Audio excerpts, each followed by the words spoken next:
অর্জুন এইরকম এক মহান যোদ্ধা ছিলেন যে তার অস্ত্রের সাহায্যে তিনি বায়ুকে নিয়ন্ত্রণ করতে পারতেন।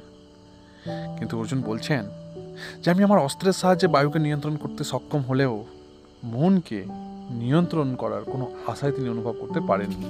হ্যাঁ, আপনি ঠিকই শুনেছেন, তিনি মনকে দমন করার কোনো আশায় তিনি অনুভব করতে পারেননি।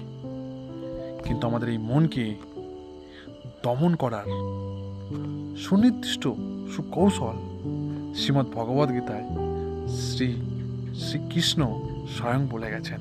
হ্যাঁ, যদি আমরা আমাদের মনকে দমন করতে না পারি, নিয়ন্ত্রণ করতে না পারি, তবে ব্যক্তিগত এই মনুষ্য জীবনে আমাদের অনেক দুর্ভোগ্য কিন্তু ভোগ করতে হবে।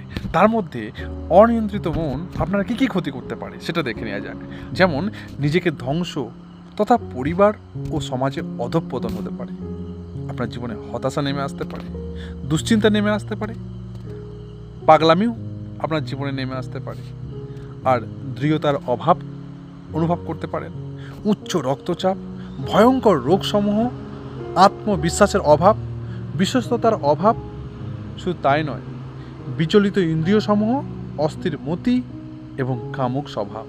হ্যাঁ, এর থেকে বাঁচতে গেলে, রেহাই পেতে গেলে আমাদের পড়তে হবে শ্রীমদ্ ভগবদ গীতা।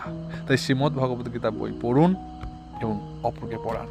আর নিজের মনকে, অনিয়ন্ত্রিত মনকে নিয়ন্ত্রণ করার কৌশল বা মনকে নিয়ন্ত্রণ করার কৌশল জানতে গেলে আপনাকে অবশ্যই পড়তে হবে মন নিয়ন্ত্রণের কৌশল, আর্টস অফ মাইন্ড কন্ট্রোল নামক বইটি।